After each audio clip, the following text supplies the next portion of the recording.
Dear students, हम पढ़ रहे थे बिजनेस एनवायरनमेंट, जिसे इकोनॉमिक एनवायरनमेंट भी कहा जाता है। मैंने आपको बिजनेस एनवायरनमेंट और इकोनॉमिक एनवायरनमेंट में एक डिफरेंस बताया कि बिजनेस एनवायरनमेंट के अंदर इकोनॉमिक और नॉन इकोनॉमिक दोनों चीज़ें आती हैं।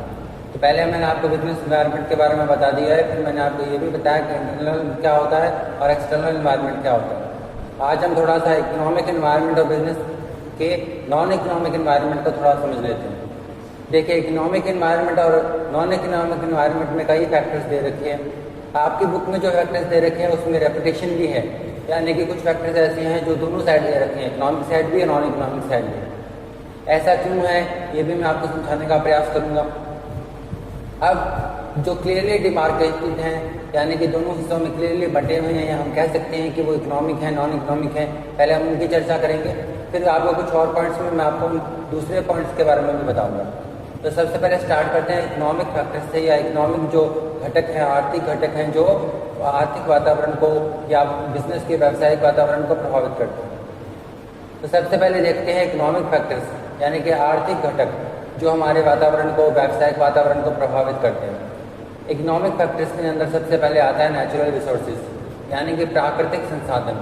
देखिए, कोई भी कंपनी जो काम करती है, बिजनेस ऑर्गेनाइजेशन काम करती है, जहाँ पे इंडस्ट्रीज होती हैं, वो तभी फल फूल सकती हैं जब उनको रॉ मटेरियल मिले, नेचुरल रिसोर्सेज से उनको जो है मटेरियल मिले।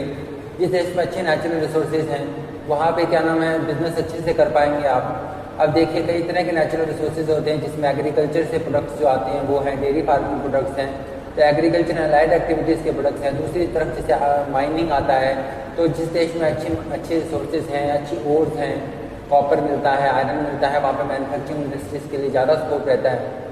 तो अच्छे प्राकृतिक संसाधन हैं आपके पास, काफ़ी सारे नेचुरल रिसोर्सेज हैं, मिनरल्स हैं, आपके पास खेती के अच्छे सोर्सेज हैं, आपका फर्टाइल लैंड है। ये सब चीज़ें क्या है, बिजनेस एनवायरनमेंट को प्रमोट करती हैं। किसी देश में एग्रीकल्चर जो है अच्छा है, फर्टाइल लैंड है, तो वहाँ पे एग्रीकल्चर बेस्ड इंडस्ट्रीज काफ़ी अच्छे से ग्रो करेंगी। इसके अलावा जो भी इंडस्ट्रीज उनसे जुड़ी हुई हैं उनको भी विकास मिलेगा। अगर किसी देश में बहुत ज़्यादा मिनरल्स हैं, बहुत ज़्यादा आयरन ओर हैं, कोल है, कॉपर, जिंक, गोल्ड, ऐसी चीज़ें बहुत ज़्यादा मिलती हैं, तो इस देश में मैन्युफैक्चरिंग अच्छा होगा, इन चीज़ों का एक्सपोर्ट अच्छा होगा। इसके अलावा जो जिन चीज़ों में इनकी ज़रूरत पड़ती है उनसे रिलेटेड कंपनीज के लिए भी ये काफ़ी प्रॉफिटेबल रहेगा। एक चीज़ रहती है इंडस्ट्री के अंदर, नेचुरल रिसोर्सेज के अंदर एक और चीज़ भी आती है, वो है टूरिज्म। अब देखिए, जिस देश को अच्छा लैंडस्केप मिला हुआ है, नेचुरली गिफ्टेड है, जैसे कि मान लीजिए भारत में एक तरफ हिमालयाज हैं, दूसरी तरफ अंडमान निकोबार के सी है, यहाँ भी नॉर्थ ईस्ट में अच्छा है, अलग अलग तरह के हिस्टोरिकल मॉन्यूमेंट्स हैं। तो इस प्रकार से प्राकृतिक संसाधन के रूप में अच्छा लैंडस्केप भी है। उस देश में टूरिज्म इंडस्ट्री भी काफ़ी फलती फूलती है। और आपको आप देख लीजिए, तो जहाँ पे अलग अलग तरह के लैंडस्केप्स हैं, वहाँ पे टूरिज्म इंडस्ट्री है, टूरिज्म से जुड़े बिजनेस के लिए भी काफ़ी प्रॉफिटेबल रहता है। तो प्राकृतिक संसाधन के अंदर काफ़ी चीज़ें जो प्रकृति हमको देती हैं और कैसे हम उनका यूज़ कर पाता है बिजनेस, वो आता है। कितना वो उसके बारे में अवेयर है तभी उनका यूज़ कर पाएगा, और उसको नॉलेज होगी कैसे इसका स्प्रेड कर रहा है तभी वो कर पाएगा। तो नेचुरल रिसोर्सेज इकोनॉमिक फैक्टर्स के अंदर आते हैं। किसी देश के अंदर जितने ज़्यादा नेचुरल रिसोर्सेज होंगे वहाँ इंडस्ट्री के फलने फूलने की आकांक्षा ज़्यादा होगी। उसके बाद आते हैं ह्यूमन रिसोर्सेज। अब यहाँ पे आपको समझना पड़ेगा कि ह्यूमन रिसोर्सेज, मानवीय संसाधन, दो तरीके से आप उनको देख सकते हैं। एक होता है वर्कफोर्स के तौर पे, यानी कि कार्यशील जनसंख्या, वर्किंग पॉपुलेशन, और दूसरा होता है मार्केट के तौर पे, यानी कि बाजार के तौर पे। क्योंकि जो जनसंख्या है किसी देश की, वही से लोग आते हैं उस कंपनी में काम करने के लिए, अलग अलग इंडस्ट्रीज में काम करने के लिए। तो जो लेबर मिलता है, इसका स्किल लेबर हो, अनस्किल लेबर हो, चाहे एंटरप्रेन्योर हो, चाहे वर्कर्स हों, चाहे वाइट कॉलर जॉब्स के लिए लोग आते हों, चाहे ब्लू कॉलर के लिए आते हों, सभी क्या है उस जनसंख्या से ही आते हैं। वर्किंग पॉपुलेशन काफ़ी हद तक प्रभावित करती है कि वहाँ पे काम किस प्रकार का होगा, उनका टेक्निकल नॉलेज है, उनका वोकेशनल नॉलेज है, कितने पढ़े लिखे हैं, कितने स्किल्ड हैं, वो डिसाइड करेगा कि उसमें व्यवसाय की प्रकृति कितनी होगी। दूसरे तरीके से आप इसको देख सकते हैं कि बाजार, वो जो आपकी जनसंख्या है, जहाँ से लोग आपके यहाँ काम करने आ रहे हैं, अल्टीमेटली वही आपका बाजार है। कंज्यूमर्स भी वहीं से आते हैं। किसी देश में ज़्यादा जनसंख्या है तो बाजार भी उसका बड़ा होता है। तो ये जो ह्यूमन रिसोर्सेज है, दो तरह से आप देखते हैं इसको, एक बाजार के तौर पर, मार्केट के तौर पर, और एक देखते हैं वर्किंग पॉपुलेशन के तौर पर, कार्यशील जनसंख्या के तौर पर। वहीं से लोग आते हैं काम करने के लिए और वहीं पे जाता है आपका सामान, वही आपकी सेवाएं और वस्तुओं का उपभोग करते हैं। तो किसी देश के वर्क डायनेमिज्म को समझना, उसके ह्यूमन रिसोर्सेज को समझना बहुत ज़रूरी होता है। इसके अंदर एक चीज़ आती है डेमोग्राफिक्स। अगर आप सेंसस के बारे में थोड़ा जानते हैं तो आप जानते हो कि डेमोग्राफिक्स क्या होते हैं। मैं आपको थोड़ा समझा देता हूँ। किसी देश में जो जनसंख्या का कैसे वितरण हुआ है उसको डेमोग्राफिक्स कहते हैं। कितनी लिटरेसी रेट है, जेंडर क्या है, सेक्स रेशियो क्या है, कितने वर्ग के लोग हैं, 0 से 6 वाले कितने हैं, इन्फेंट्स कितने हैं, एडल्ट कितने हैं, महिलाएं कितनी हैं, पुरुष कितने हैं, बच्चे कितने हैं, कितने वर्ग के हैं, वर्किंग पॉपुलेशन कितनी है, यानी कि वो लोग जो काम कर सकते हैं, पूरे से सक्षम है काम करने में, वो उसमें से कितने हैं, कितने लोग उन पर निर्भर हैं, जैसे बूढ़े हैं, बच्चे हैं, उन पर निर्भर रहते हैं तो कितने हैं। किसी देश में युवा ज़्यादा हैं तो उस देश में क्या है, अच्छा एक मैन पावर सोर्स मिलता है। और किसी देश में जैसे आप किसी जगह जा रहे हैं, एक पर्टिकुलर एरिया में आपको अपना मार्केट ढूंढना है, एक इंडस्ट्री है जो लोकल इंडस्ट्री है किसी एक पर्टिकुलर एरिया में रहती है, तो वो वहाँ पे देखेगी वहाँ पे किस चीज़ की मांग ज़्यादा है, उसके लिए वो वहाँ के डेमोग्राफिक्स को समझेगी कि महिलाएं ज़्यादा हैं क्या, बच्चे कितने हैं, तो वहाँ पे टॉय इंडस्ट्री कामयाब हो सकती है। महिलाएं हैं तो महिलाएं कितनी प्रतिशत हैं, किस एज ग्रुप की हैं, उसी के हिसाब से उनको प्रोडक्ट्स लॉन्च किए जाते हैं। तो वहाँ की जनसंख्या को समझना, उसके डेमोग्राफिक्स को समझना ज़रूरी होता है जब आप अपने प्रोडक्ट्स लॉन्च करते हैं। व्यवसाय करने के लिए वहाँ के ह्यूमन रिसोर्सेज को समझना बहुत ज़रूरी होता है, क्योंकि जितने इम्पॉर्टेंट नेचुरल रिसोर्सेज हैं उतने ही इम्पॉर्टेंट ह्यूमन रिसोर्सेज हैं।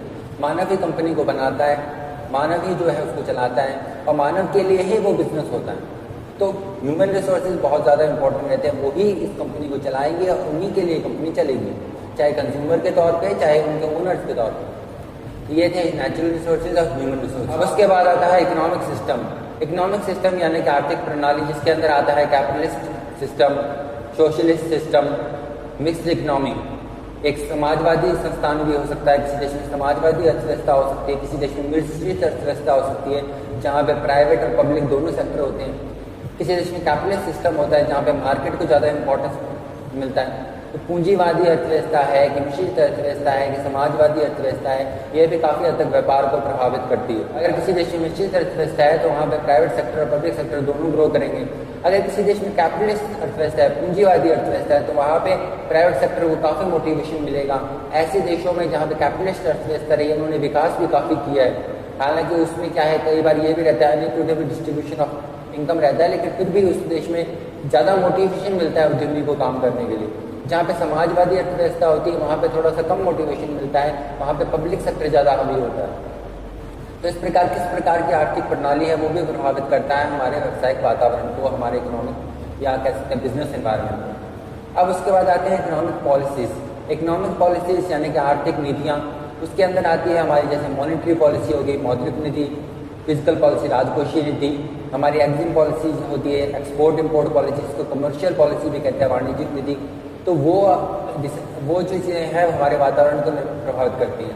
सरकार जो है बिजनेस करने को किस प्रकार प्रभावित कर सकती है, वो अपनी पॉलिसी से प्रभावित कर सकती है। फिजिकल पॉलिसी में काफ़ी सारे इंसेंटिव्स आ जाएंगे तो व्यवसायिक माहौल अच्छा रहेगा। मॉनेटरी पॉलिसी किस तरह की है, एग्जिम पॉलिसी किस तरह की है, इसके अलावा कई प्रकार की पॉलिसीज होती है जिसमें एक इंडस्ट्रियल पॉलिसी भी आती है। तो ये सब पॉलिसीज जो हैं काफ़ी हद तक प्रभावित करती हैं किस प्रकार व्यवसाय होगा हमारे वातावरण को। उसके बाद आते हैं इकोनॉमिक लॉज यानी कि नियम, कानून, प्रावधान, ये भी बहुत महत्वपूर्ण होते हैं। जैसे कि कंपनीज एक्ट 2013 है, पहले कंपनीज एक्ट 1956 था, इसमें MLTP एक्ट होता था, फैरा था, फैमा हो गया। इस प्रकार लॉज जो चेंज होते हैं आपके व्यवसाय को काफ़ी प्रभावित करते हैं अगर लॉज अच्छे हैं, फेवरेबल हैं। अब इसमें एक लॉ आता है, आप ये बात ध्यान से नोट कीजिएगा, लेबर लॉ या श्रम कानून। ये बहुत महत्वपूर्ण रहता है बिजनेस के लिए, ईज ऑफ डूइंग बिजनेस के लिए। ईज ऑफ डूइंग बिजनेस मतलब काम का कितना आसानी से वहाँ पे व्यापार हो सकता है। अगर श्रम कानून इस प्रकार के हैं कि वर्कर मजदूर के भी हित में काम करते हैं और उद्यमी के हित में भी काम करते हैं, तब वहाँ पे व्यावसायिक माहौल अच्छा होगा। अगर लेबर लॉज बहुत ज़्यादा क्या नाम है वोट नीति से प्रभावित है, ट्रेड यूनियंस को बहुत ज़्यादा बल मिल गया है, सख्त लेबर लॉ है और वो व्यापारी को क्या नाम है मुश्किल में डाल देते हैं। मान लीजिए ऐसे कानून है जल्दी से आप उसको लेबर को निकाल नहीं सकते, तो ऐसे में जो इनएफिशिएंट लेबर होगा वो भी आपके सिर पे बैठा रहेगा। तो किस प्रकार के श्रम कानून है वो भी व्यवसाय को बहुत ज़्यादा प्रभावित करते हैं। जिन देशों में श्रम कानून वोट के सारा प्रभावित होते हैं या मजदूरों के प्रभाव में ज़्यादा बन जाते हैं, उस देश में बिजनेस जाने से थोड़ा डरते हैं। जिस देश में श्रम कानून इस प्रकार के हैं कि मजदूर के हित में भी हैं और व्यापारी के हित में भी हैं, वहाँ पे काम करना ज़्यादा आसान रहता है। तो श्रम कानून है, कंपनीज एक्ट हैं, लेबर लॉज हैं, कितनी सिक्योरिटी उनको मिली है वर्कर्स को, इससे भी पॉजिटिव इन्वायरमेंट डिफाइन होगा। तो ये सारी चीज़ें प्रभावित करती हैं। तो नेचुरल रिसोर्सेज हो गई, ह्यूमन रिसोर्सेज हो गई, इकोनॉमिक सिस्टम हो गया, इकोनॉमिक पॉलिसीज हो गई और इकोनॉमिक लॉज हो गए। अब बात करते हैं मार्केट कंडीशंस की। मार्केट कंडीशंस के अंदर आता है monopolistic system, monopoly, perfect competition. किस तरह का सिस्टम है? अगर पूर्ण प्रतियोगिता है तो उसमें जो साधन की बर्बादी कम होती है, नेचुरल रिसोर्सेज की या जो रिसोर्सेज है मार्केट में प्रोडक्शन के, उनकी बर्बादी कम होती है। मोनोपोलिस्टिक में ज़्यादा कटथ्रोट कंपटीशन रहते हैं। अगर मोनोपोली है, अगर किसी देश में किसी कंपनी की मोनोपोली है तो दूसरे व्यवसायों के लिए मुश्किल हो जाता है उस वहाँ पे पेनिट्रेट करना। वो जो मोनोपोलिस्टिक सिस्टम बन जाता है जहाँ पे मोनोपोली हो जाती है, वहाँ पे क्या है, वो एक्सप्लॉयटेशन भी होता है कंज्यूमर का, वो शोषण भी होता है। अगर एक ही उद्यमी है वही सारा संभाल रहा है तो दूसरे जो और उद्यमी है जो अच्छा सामान ला सकते हैं, अच्छा काम कर सकते हैं, उनको वो पनपने नहीं देता, वो अपने प्रभाव को बनाए रखता है, एंट्री बैरियर लगा देता है। तो मोनोपोली है किसी देश में, एकाधिकार है कि उस देश में पूर्ण प्रतियोगिता है, ये सब चीज़ें काफ़ी हद तक प्रभावित करती हैं वहाँ पे व्यवसायिक वातावरण को। अगर एक बड़ी कंपनी इस प्रकार की बन जाती है जो दूसरी कंपनियों को पनपने नहीं देती, उनको कटथ्रोट कंपटीशन से या प्राइस वॉर से हरा देती है, तो आप वहाँ पे व्यापार कैसे करेंगे, नए उद्योग कैसे आएंगे? तो इस प्रकार किस प्रकार का वातावरण है वो भी काफ़ी हद तक इकोनॉमिक एनवायरनमेंट को प्रभावित करता है। अब उसके बाद आता है इंफ्रास्ट्रक्चर। ये बहुत इंपॉर्टेंट है, खास करके भारत जैसे विकासशील देशों के लिए। इंफ्रास्ट्रक्चर यानी कि आधारभूत जो ढांचा होता है, जैसे कि सड़कें हैं, बिजली है, पावर है और उसके अंदर आता है स्कूल्स, कॉलेजेस, मतलब इस प्रकार का इंफ्रास्ट्रक्चर। इंफ्रास्ट्रक्चर भी दो तरह का होता है, एक होता है सोशल ओवरहेड्स, एक होता है इकोनॉमिक ओवरहेड्स। जैसे बिजली, पानी वगैरह ये सब चीज़ें आती हैं। स्कूल, कॉलेजेस मान लीजिए सोशल ओवरहेड में आ जाएंगे, ट्रांसपोर्ट वगैरह है, लॉजिस्टिक्स हैं, ये इकोनॉमिक ओवरहेड में आ जाएंगे। तो इस प्रकार से कितना अच्छा ट्रांसपोर्ट है वहाँ पे, सड़कें कितनी अच्छी बनी हुई हैं, पावर की समस्या तो नहीं है। ये सब चीज़ें काफ़ी हद तक बिजनेस को प्रभावित करती है। जिस देश का इंफ्रास्ट्रक्चर उत्तम क्वालिटी का है, वहाँ पे आधारभूत ढांचा अच्छा है, उस देश में FDI आएगा, लोग वहाँ पे पैसा लगाएंगे, वो लोग वहाँ पे काम करना चाहेंगे। और आधारभूत ढांचा ही नहीं है तो आप कैसे काम करोगे? प्राइवेट बिजनेसमैन हर तरफ सड़कें का जाल तो नहीं बिछा सकता, उसको भी गवर्नमेंट सपोर्ट चाहिए। तो कितना आधारभूत ढांचा है, इंफ्रास्ट्रक्चर किस प्रकार का, ये भी एक इकोनॉमिक फैक्टर है जो काफ़ी हद तक प्रभावित करता है। अब उसके बाद आता है टेक्नोलॉजी।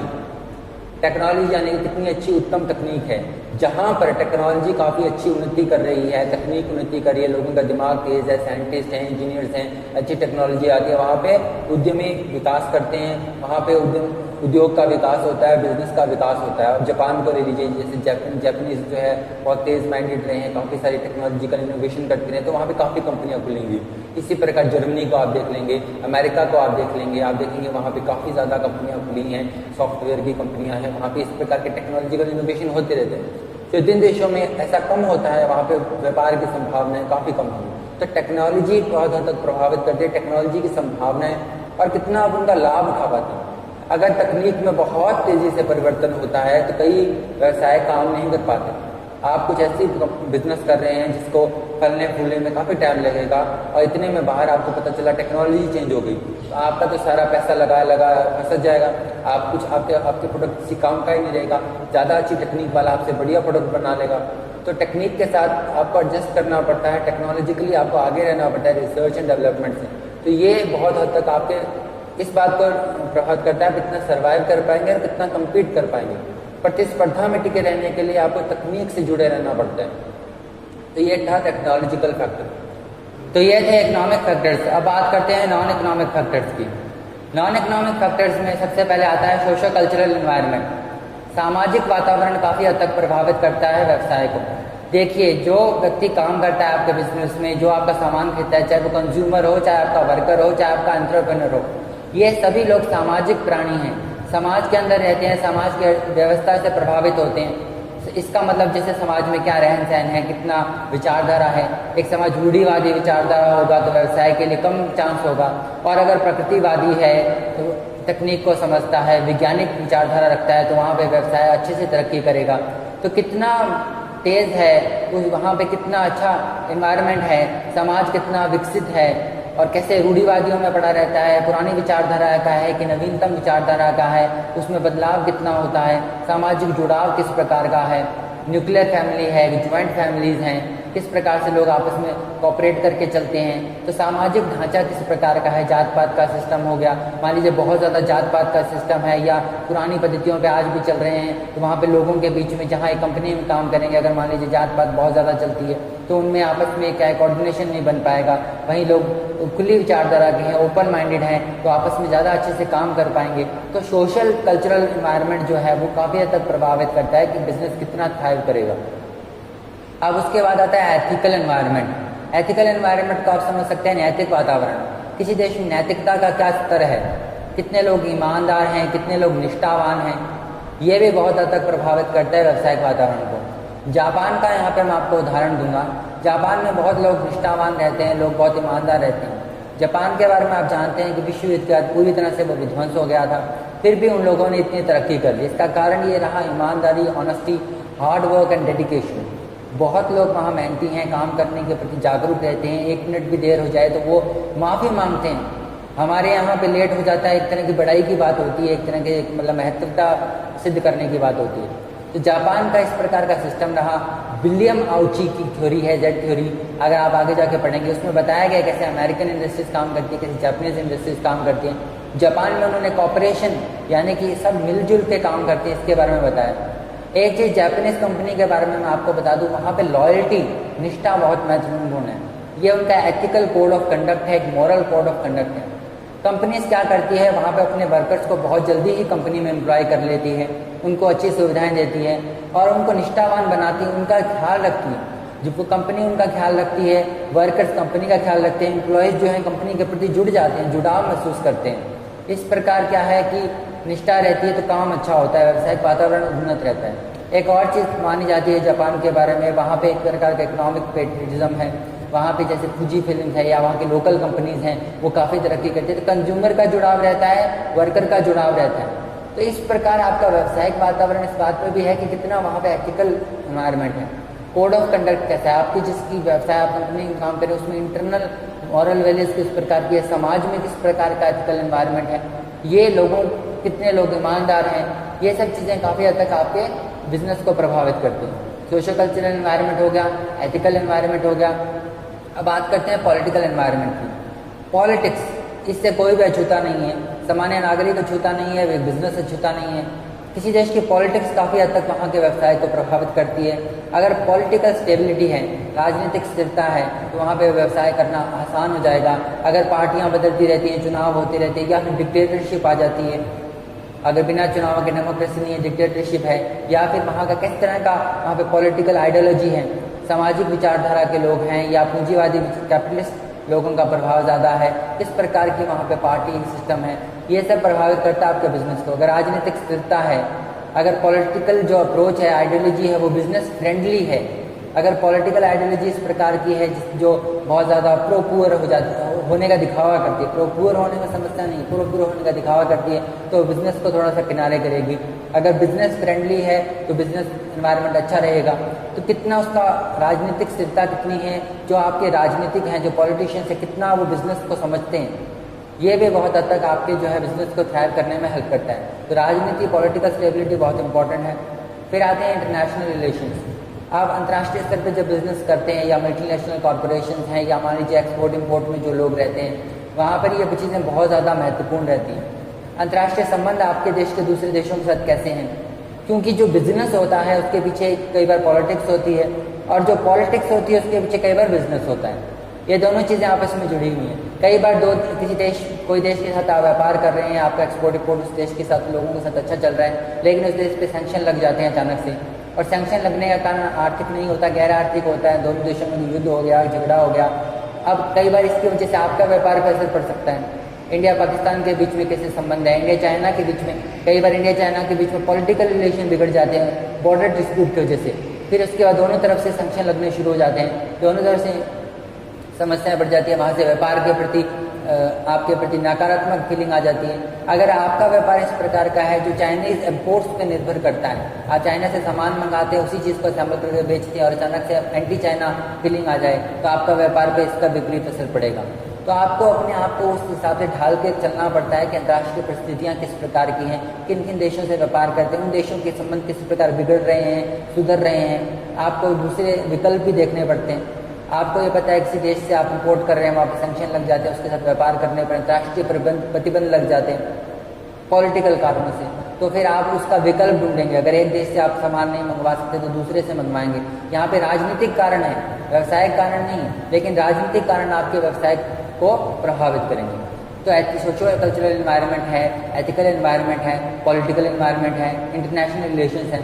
उसके बाद आता है लीगल एनवायरनमेंट। अब देखिए, मैंने आपको पहले बताया था इकोनॉमिक लॉज। अब मैं आपको बता रहा हूँ लीगल एनवायरनमेंट। अब आप कहेंगे ये रिपीट कैसे कर रहे हैं, तो मैं रिपीट नहीं कर रहा। देखिए, कुछ होते हैं इकोनॉमिक लॉज, डायरेक्टली बिजनेस से जुड़े होते हैं, कॉर्पोरेट लॉज होते हैं। जैसे कि आपको बताया इंडियन का कंपनीज एक्ट 1956 था, फिर उसके बाद 2002 में अमेंड हुआ, फिर 2013 में नया एक बना।